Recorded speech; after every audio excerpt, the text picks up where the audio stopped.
Hi, and welcome back to Blush and Bloom, the podcast where we talk about women's health, self-care, and everything in between. I'm your host, Gigi, and I'm also the founder of Asale, and today's guest is Natnicha. She is the founder of Nicha Group, a health and wellness brand supporting Thai women across the UK and EU.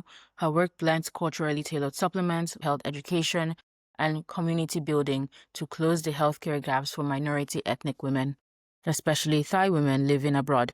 In this episode, we talk about what it means to build trust with the diaspora community, the cultural gaps in health systems, and how she went from selling one product to building an entire brand grounded in care.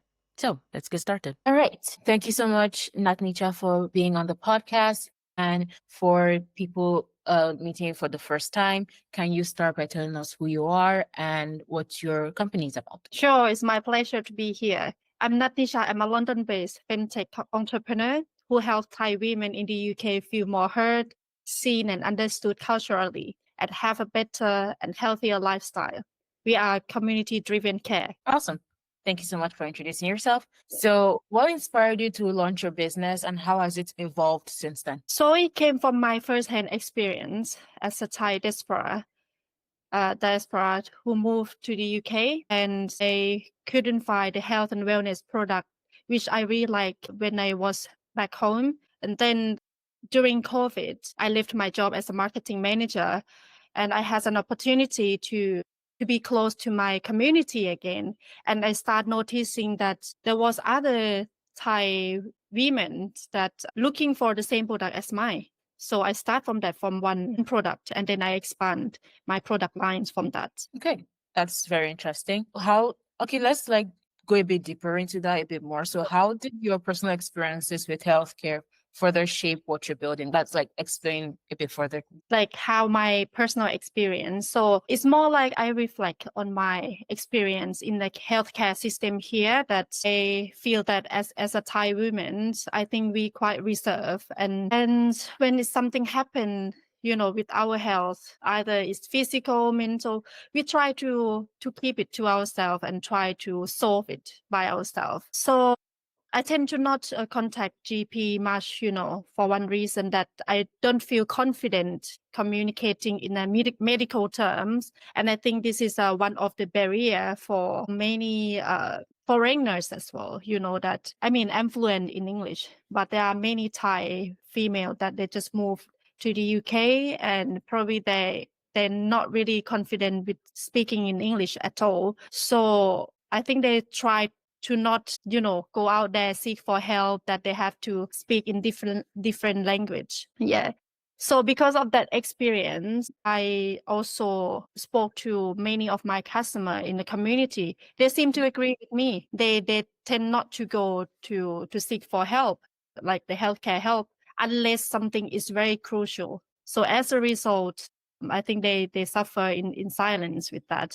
So that is where I want to work on, and I want to close the gap to providing like health and wellness content, or to be a platform that they can ask, about health and wellness, like in general. So having worked with Thai consumer over 15 years, I also understand how Thai consumer behavior works as well. Okay, that's very impressive. So you've built your brand that it combines health education and supplements. So can you walk us through a bit how it works in practice? So I just want you to imagine that you go to a health and wellness store, like millions of products. You probably stood there and feeling overwhelmed, like what can I take? What can I buy? So my work is to save my customer time and give them more clarification on how they can take their health and wellness journey. I do live streaming like once a week on my platform on Facebook. Yeah, and I communicated in Thai. And I also handpicked the selection of the product, which I did a research that will be suitable for my audience, target audience as well. Yes. Okay, that's really impressive. So what made you focus specifically only on Thai women living abroad? Do you have intentions to expand anytime soon, or this is the group of people that you feel need your product the most and you're just tailoring all your work for them? So what made me really decide to focus on this? I think it's from compassion. It's purely compassion. You know, there is Thai community living in the UK, 50,000 Thais, and 70% is female. Oh, So that's a lot. That's a lot of number. And having worked with my customer closely for 5 years, I noticed that most of Thai women, they are entrepreneurs. They own a restaurant. They are restaurant owners. They are spa owners. Otherwise, they work as a spa therapist or work. And most of this industry is hospitality. And I think we know hospitality is a lot of physical and mental work as well. yes. So they are really hard workers. They work a lot. They work and sending money back home. And my question is, they look after other people. They look after their family in Thailand. They look after their family in the UK. But who look after them? That was my question. So I want to be a platform that I can look after them. You know, that, and my hypothesis was true because they came back to me and they said, oh, I feel better, I feel less tired, I can focus more, I can work more, because basically they work like 6-7 days per week, most of them. Yeah. Okay. That's very interesting. I wasn't expecting that kind of statistic. Like, that's so interesting. Like that's interesting. So from your experience so far building out your company, like what are some of the early things that your customers shared with you that really shaped the direction of your business? So my early experience when it shaped my direction is that when I have done my customer survey, and it was surprised me so much. My customer survey means is the current customer. They already watching my live stream, you know, my health and wellness content. I already like having speak to them. But 1 out of 5, they said that they have no one to talk to about health and wellness. They felt like they have no one to talk to. And that's make me think further. So how are the people that I haven't reached to them yet? So where they even get help or feeling heard or feeling understood culturally. Yeah. So that shaped a lot of my direction. Now I also have project as well, work with a UK-based researcher. She is the only one that doing research on Thai women in the UK. And we want to collaborate to do a research that can find a better social and health benefit for Thai and expand to East Asia female in the UK. And that was my goal, my vision as well. I work on Thai community, but in the future I also want to encourage other underrepresented community as well, because I feel like we kind of experiencing the same, but no actually step up and doing some work. You know, the work that I'm doing, I started 5 years ago about during COVID. And I was like, wow, I learned as I go, and I saw the gap, you know, wow, there is a gap for minority ethnic, you know, like in the healthcare. It's so big gap. And I talk to anyone, like some GP or even my community, they agree the same, but no one actually working on that. After 4 year pass, I was like, you know, kind of waiting for maybe someone will do something about it, you know, because I raised awareness about this. But no, it's like it seemed like we are overlooked by the society. And I think that it has to be me. It has to be me that doing it, because I know the issue and I'm working on it and I'm passionate about it. So I focus my direction on that, like laser focus, that I really want to make underrepresented group in the foreign country. I think like developed country like USA, UK, Australia, New Zealand. Okay, that's very impressive. And I love it that you saw a problem and you were like, this is a problem that's worth solving, and you're going ahead to solve it. Like, that is very, very impressive. So I have another question about the means of communication. Like, you use your online platform to communicate with these women. So you use like Facebook Live and other streaming platforms. Like, so what pushed you to be like, okay, these are the places where, was it like from your personal experience, or you like did research, like this is where these people are and this is the best way for me to reach them? So for Thai users, for Thai community, Facebook is like number one platform. Okay. I try to scatter. Maybe I want to work on live stream on YouTube, on Instagram, but then I found that if I scattered my energy, it's not laser focused. So now I'm focusing only one platform. Then can they use the most? So Thai female that living abroad, they seem to use the most on Facebook. Okay. But Okay. it does limit me to expand to another platform as well. That makes sense. Okay. And then I wonder, like, what are your thoughts on social media being used for health education, like in general, or from your perspective, like, is it being utilized well enough, or could there be more done, or do we need to like spend more time finding like people who more credible people speaking about healthcare? Like, what are your thoughts in general? On social media, yeah, I think it's a leverage. It's like, you know, if we have a tool to leverage, like why not? And I think this is like the most suitable for my target audience. So I use the social media platform. I thought about website too. I have kind of back and forth discussion with my business mentor, and one mentor was really make me think, you know, if I want to expand to website. And he said that so website is great to have it, but then it's really high maintenance. It's really high maintenance, and probably because the user already used to, you know, the platform that I'm communicating. The thing is that if I have website, would my audience use it? That is the issue, and it's gonna be high maintenance, you know, because website is not like you create a website and everyone just like the traffic will go there.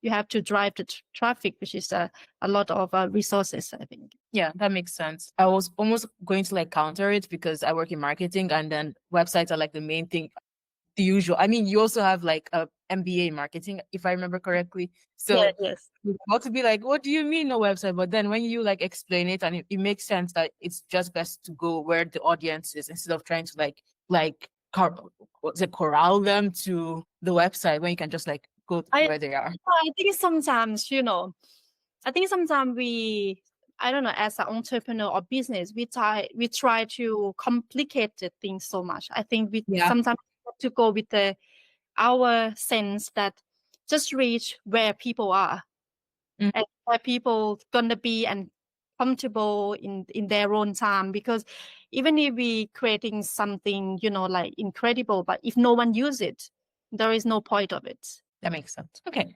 That's a different perspective and I like it. All right. So from your experience so far, like what you already like mentioned a couple of them, but I wonder if there's more. Like, so what are some of the biggest challenges that Thai women face when it comes to access in healthcare? Like you already talked about like language barrier. Like, is there anything else? I think it's language itself and also the culturally and also the belief as well. And this is one of these three is I found it on the research as well in the UK about the barrier in the healthcare system for the ethnic minority. So there is a language barrier, there is culture and also the belief as well. Very interesting. Interested me a lot. Yeah. Because I never thought it that belief would play something in our health, but it does. It really does. I think like from like an African perspective as well, or maybe let me just say from a Nigerian perspective, I think I can see like similarities here, especially for immigrants or even Nigerians even living in Nigeria. Like belief system is also a huge hindrance, and then it's nice to like see that as generations go and education is more popular and social media and there's like less of a digital divide, more people are having access to educational resources to like help them better understand that some practices just don't make any sense. Yeah.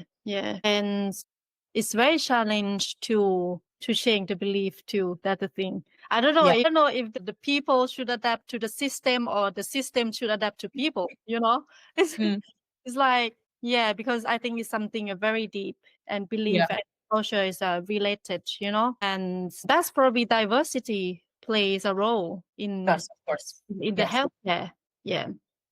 Yeah. And one point I found that you might think that, okay, So language, then they have interpreter. So the language barrier is removed. It's true, but what I found I have one close friend of mine. She's a professional interpreter.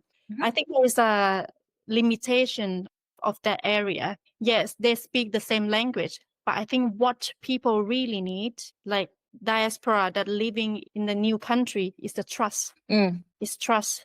I think that's where my customer place on me. They place a lot of trust on me. Yeah, because I also building on trust as well. I'm more giving, finding the best for them, taking time to look after them as well. Like if they have any questions, do they know how to use this product correctly? Something like that. There is a lot follow up and more like friends speaking rather than a business and a customer.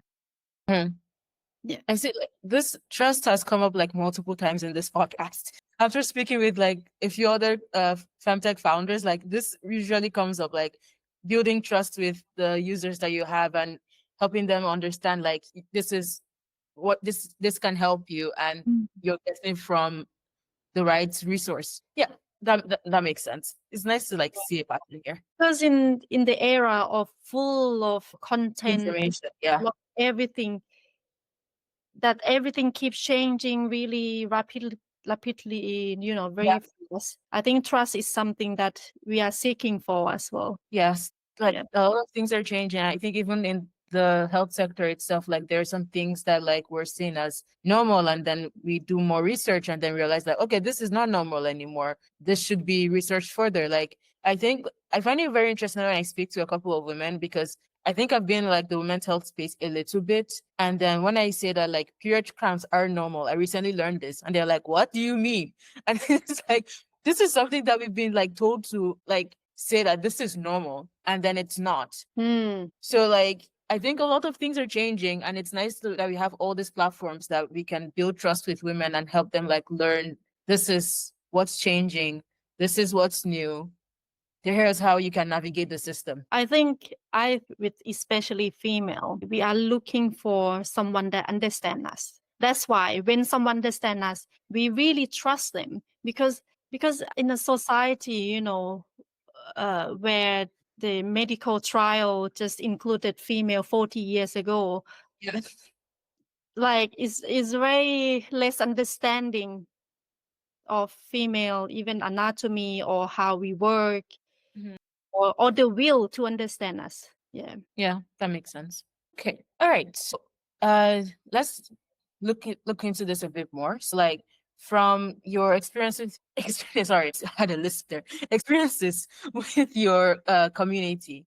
How do they typically like? I think you already like touched on this a little bit, but like, how do they usually like seek professional help outside of, say, the already existing health system? Like, how do they find you, for example? How do they build that trust? So they found me through, people will share when I do my live streaming, people engaging a lot, and they will share my content in their personal Facebook or share to their friends that they think that it will benefit them. Yeah. So basically just like word of mouth, basically. Yeah. That makes sense. And you asked me how like Thai communities seek help when they have either health issue or something, right? What I know that the pattern is that they tend to ask in their circle. Yeah, in their circle. Or sometimes they ask in Thai community Facebook group. They posted there.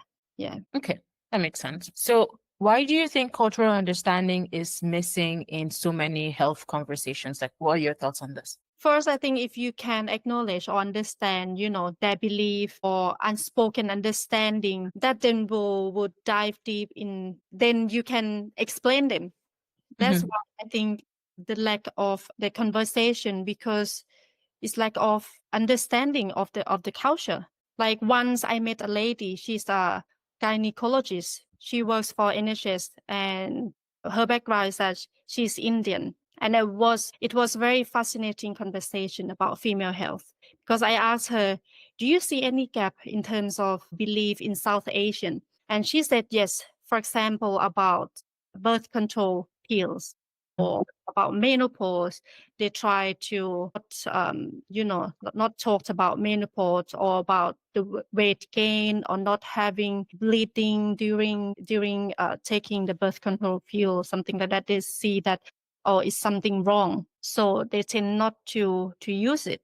Yeah.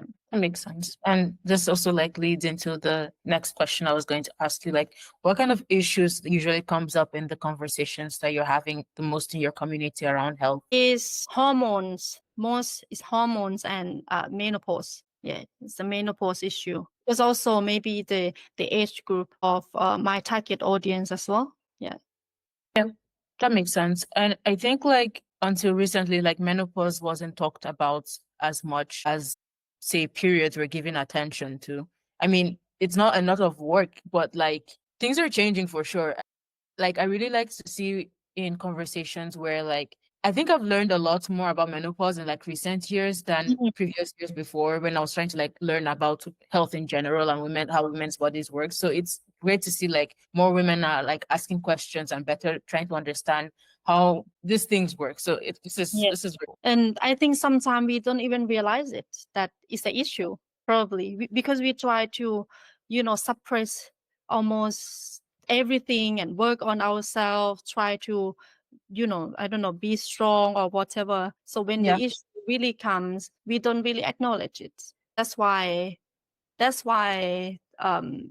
it's difficult to ask for help or to get help as well, because we ourselves don't even realize it. Yeah, that makes sense. I think your experiences in this space and also the experiences that I've seen in women's health from an African perspective, they're quite similar. What's your like one health struggle that you think more people need to be talking about, especially when it comes to minority groups? I think it's mental health. More specifically, postpartum depression. This is also from my firsthand experience, Okay. because I think we can easily have it. Sometimes I just underestimate it for the postpartum depression. I mean, you heard of baby blue, Yeah. but you never thought that actually, probably you don't even realize how it's gonna come to you, like how it looks like, because it comes so subtle, so slowly, and probably you don't realize it. And also I think this is also the culture as well, because in Thailand, a new mom, we would get help, and pampered by the community, by the family, at least in her first postpartum, like 1 month.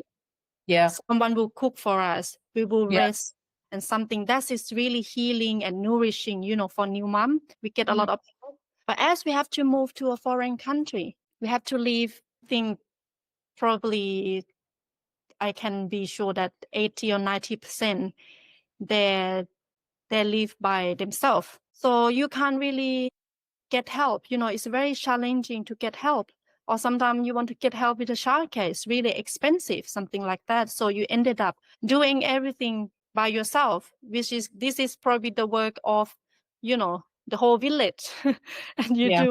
you do it by yourself. And I think the postpartum depression can last a very long time, because you still have that duty of being a mom, and it's not going away. Even if you want to rest, even if you feel like it's on the edge, exhausted or frustrated, you just can't rest. And when you going on with that, I think that can drag for many years. And there is a research also mentioning that about neuroplasticity, that the Yeah. brain of the new mom is changing. And I Mhm. think that's impact a lot in terms of, maybe the chemical in the brain, When you even like brain fog, something like that. Yeah. Yeah. When you brought this up, it also made me realize that like this is also a conversation that comes up even for I think people even when people don't like leave, say the country, like even when they're still in their country, but say they're like living in a different city from where their family is, and maybe their parents or their family members aren't able to visit, and that support that they're supposed to have is not there for them, and they're navigating most of these things alone.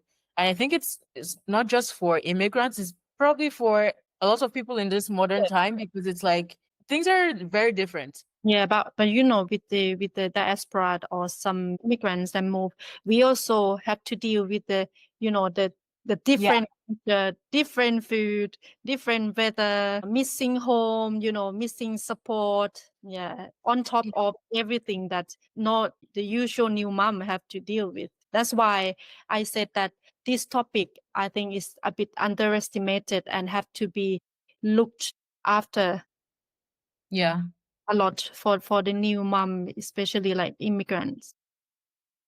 Yeah, that makes sense. And it even reminds me of a conversation I had with someone, and she was a bit skeptical about the support that she was going to get from the healthcare system because she just had a baby and she just moved to this new country. And like, she was worried that if she say that she's suffering from postpartum depression, they may want to like force her to do therapy, and then she'll have to pay for said therapy, and she doesn't have enough to afford said therapy. And then all these other things. So, and what if they take her baby away if she doesn't like so many things to be anxious about? And when you mention this, yeah, it does make sense. New environment, new people, you don't really know who you can trust. It's a lot. I mean, speaking about NHS, UK healthcare system is brilliant.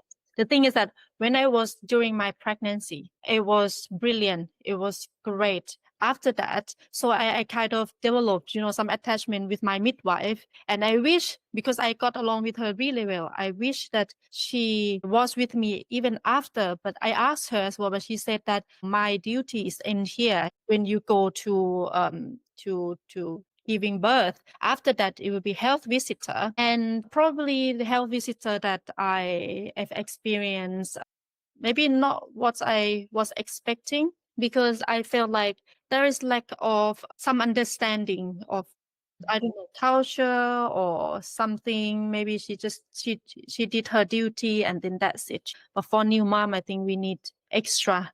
We need more, especially just after birth. I think it's really, really fragile period of women. We've been through really intense emotionally, physically, the labor and all. Yeah. That makes sense. And thank you so much for sharing this. So, if you could say one thing to a woman who is listening right now and she feels unseen in her healthcare experience, what would you let her know? I want to let her know that she are never alone. Never. What you experience, there are many women out there experiencing it too. You are not alone. You are not the only one. So voice up what matters to you, what hurts you or irritates you, and seek help for that. There is always help out there.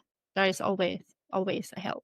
Yes. Awesome. Thank you so much for sharing that. And we are tending towards the end of the podcast. So, a few more questions. And what's something you're personally unlearning, or what's something you've unlearned so far from your journey with building Nicha Group? Never underestimated mental health. That's that's also is my learning journey as well, because it can happen to anyone. Not a shame or define you. If you feel unwell, you seek help and you get help. Whatever you have been through, it made you more beautiful, because by being experiencing that, you're just being more compassionate towards other human, because you can recognize more that there are actually people going through this as well, because this will impact how I run my business as well. Yeah. Okay, that's awesome. Okay, so what kind of impact do you Yeah. hope Nicha Group continues to make? Yeah. So I see Nicha Group making a huge impact by inspiring more female leadership around the world, not only health and wellness, but more female leadership. Okay, awesome. And so we are almost at the end. So I have two more questions for you.